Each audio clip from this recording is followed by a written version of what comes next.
Hai, kembali lagi bersama Mak Wonder di sini. Di tutorial kali ini Mak Wonder akan sharing-sharing bagaimana cara merawat mesin setrika uap.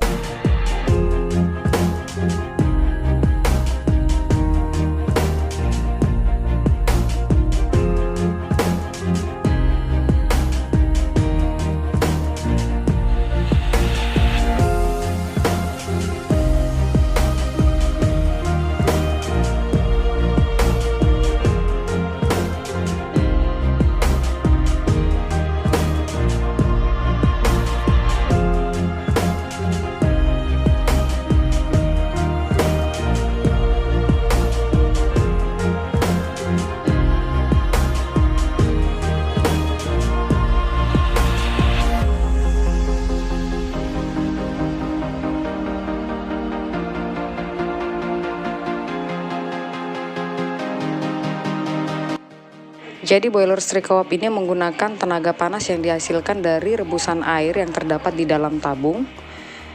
Boiler ini memiliki 3 katup untuk mengisi air, untuk membuang uap. Nah, katup yang satu lagi ini untuk menuju ke setrika uap. Ini adalah jarum indikator untuk mengukur tekanan udaranya. Jadi ketika dia sudah panas, maksimal di 60, jangan sampai lebih dari 60. Kalau sudah lebih dari 60, sebaiknya kita buang manual atau kita kecilkan apinya. Mau setrika uap merek apapun dan semahal apapun, yang paling penting adalah bagaimana cara merawatnya. Ini kita bersihkan dulu. Jadi semua katup udaranya kita buka supaya airnya nanti bisa mengalir. 3 katupnya kita buka, itu kita putar ke atas. Ini adalah pembuangan air yang ada di dalam, tapi ingat harus dalam keadaan dingin ya, jadi jangan dalam keadaan panas, bahaya. Oke, langsung kita buang aja airnya. Jadi ini kalau sampai nggak dibuang akan bikin mampet. Indikator manual ini juga nggak akan naik ke atas, airnya juga nggak akan keluar. Jadi ini harus kalian bersihkan tiap hari. Tuh, lihat tuh, kan kalau nggak dibersihkan setiap hari bakalan seperti apa. Sambil kita perhatikan indikator dari tabungnya, itu airnya sudah tinggal sedikit. Tuh, lihat tuh kotorannya tuh. Kebayang nggak nih kalau tiap hari kita nggak buang itu bakal seperti apa? Oke, tabungnya sudah kosong. Indikatornya menunjukkan airnya sudah tidak ada. Kita gunakan 2 ujung jari dari atas, karena untuk setrika uap kita tidak bisa isi full. Kita menggunakan teori fisika ya, yang mana jika kita isi airnya terlalu full sehingga tidak ada space untuk uapnya. Dan gelas transparan ini kita gunakan sebagai indikator untuk mengisi tabung dari setrika uap ini agar tidak terlalu full. Langsung Mak Wonder praktekkan. Seperti ini caranya kita isi, sambil kita perhatikan nanti tabung transparan tadi dengan batas 2 jari dari atas. Bagi teman-teman yang baru mampir ke channel ini, Mak Wonder ucapkan terima kasih, salam kenal. Dan jika menurut kalian video ini bermanfaat, silakan like, bantu subscribe. Subscribe itu gratis supaya Mak Wonder semangat terus bikin videonya. Dan bagi teman-teman yang sudah subscribe, terima kasih. Jika kalian ada saran atau mungkin ada request untuk dibuatkan video seputar laundry, selama Mak Wonder menguasainya, pasti Mak Wonder akan buatkan videonya. Oke, ini sudah hampir full ya. Kita isi lagi. Nah, ini dia nih. Sudah di ujung 2 jari. Langsung kita tutup 3 katup yang di atas untuk pembuangan pipa, pengisi air sama pembuangan uap.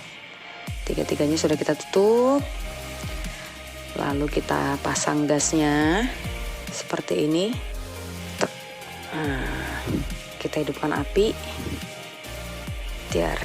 Oke, udah kelihatan merahnya, kita raba di bawah, sudah panas, berarti apinya sudah menyala. Lalu kita perhatikan indikatornya. Untuk proses pemanasannya itu 30-40 menit. Jadi nanti indikatornya idealnya itu di angka 50 sama 60. Nah, jadi nggak boleh lebih dari 60. Ketika dia nanti lebih dari 60, nih fluid itu semprit. Hal yang harus dihindari dan jangan sampai terjadi ketika jarum jam lewat batas 60. Jika sudah demikian, kita matikan apinya. Jika uap yang dihasilkan melebihi dari batas maksimal, maka akan mengeluarkan uap dari fluid ini. itu harus dihindari.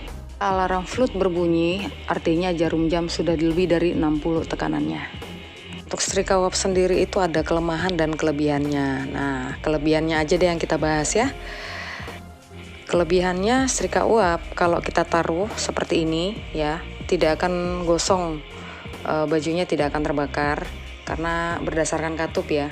Jadi katupnya akan otomatis ketutup, uapnya tidak akan keluar. Seperti ini dia akan selalu ngeblok. Nah, ini katupnya ada dua ya, satu menuju ke setrika uap dan yang satunya lagi menuju ke pembuangan. Nanti di airnya akan netes-netes, uapnya juga kalau over dia akan membuang ke sini. Nah, ini setrika uapnya sudah panas. Jadi ketika jarumnya sudah di atas 30, dipastikan uapnya akan keluar seperti ini. Salah satu tandanya sudah siap untuk setrika adalah seperti ini. Uapnya keluar dari pembuangan dan akan ada tetesan-tetesan air seperti ini. Langsung kita lanjut setrika. Jadi untuk pertama-tama kalau mau setrika itu harus yang pakaian warna gelap dulu untuk mengantisipasi karat yang ada di dalam tabung itu kan kotor ya. Selalu memperhatikan jarum indikator yang bertugas untuk mengukur tekanan udara.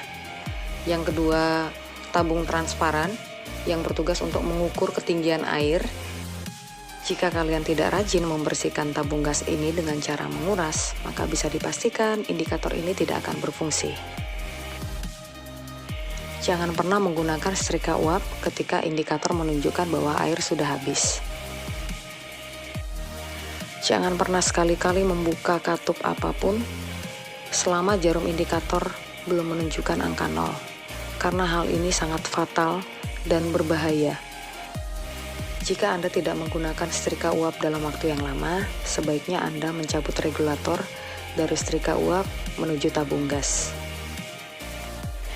Perlu Anda ketahui bahwa tabung setrika uap memiliki elemen dasar, metal besi, dan untuk menghasilkan uap kita harus memasukkan air di dalamnya sehingga elemen besi dan air akan mengakibatkan karat. Dikarenakan hal tersebut, hindari untuk menyetrika pakaian yang berwarna terang, apalagi yang berwarna putih, di awal-awal ketika Anda menyetrika dengan menggunakan setrika uap. Mungkin ada beberapa teman-teman yang bertanya, Mak Wonder menggunakan setrika uap merek apa? Mohon maaf, Mak Wonder bukannya pelit, tapi Mak Wonder takut dikirain endorse atau takutnya dikirain promosi. Mak Wonder kasih clue aja ya. Jadi kemarin Mak Wonder juga iseng-iseng browsing-browsing di Tokopedia sama di Shopee. Mak Wonder juga baru sadar dan baru tahu ternyata setrikaannya Mak Wonder ini yang paling murah. Tapi meskipun yang paling murah, bisa dipastikan hingga saat ini tidak pernah ada bermasalah ya. Jarum indikatornya berfungsi dengan baik, fluidnya juga berfungsi dengan baik ketika dia over pressure atau tekanannya melebihi dari yang 60. Kalau di Medan bilangnya itu semprit ya. Nah, sempritnya itu dia berfungsi dia ketika dia di atas 60 jarum indikatornya. Sebenarnya 2 bulan yang lalu itu sempat ada kendala di indikator air. Jadi dia mau airnya full, mau airnya habis. Itu indikator gelas transparannya itu dia tidak berfungsi. Mak Wonder curat-curat tipis-tipis ya. Jadi karyawan Mak Wonder yang sebelumnya itu tidak menjalankan SOP yang ada. Karena memang kan setrika uap ini tidak dia bersihkan atau tidak dia kuras setiap hari. Jadi dia tinggal refill. Ya itulah ya, makanya di tutorial sebelumnya Mak Wonder kan ada kasih saran ya, tips dan trik untuk meng-hire karyawan supaya laundry kalian itu sukses. Ya salah satu kunci utamanya ini kenapa kalian harus meng-hire karyawan yang memiliki attitude yang bagus, dia mau menaati peraturan yang ada. Karena kalau dia sampai tidak menjalankan SOP yang ada, berhilanganlah itu cucian, rusaklah itu semua alat-alat itu. Karena kan kalau untuk setrika uap ini harus dikuras setiap hari dan harus diisi air yang baru yang bersih. Dan untuk mesin pengering juga itu ada saringannya yang harus dibersihkan. Kayak mesin cuci juga harus cuci kosong, itu setidaknya 2 kali seminggu. Kalau sepi banget ya sekali seminggu, tapi kalau rame banget ya kalau bisa ya tiap hari cuci kosong. Hal seperti itu sih, kalau sampai karyawan tidak mau melakukannya ya berakibat kita sebagai owner ini rugi ya, yang harusnya barang-barang kita itu bisa bertahan 1 tahun baru diservis. Kalau kita memiliki karyawan yang malas ya bisa berakibat fatal ya, bahkan bisa sampai gulung tikar. Wow. Oke, sekian dulu video dari Mak Mondar kali ini. Terima kasih sudah mantengin. Ciao.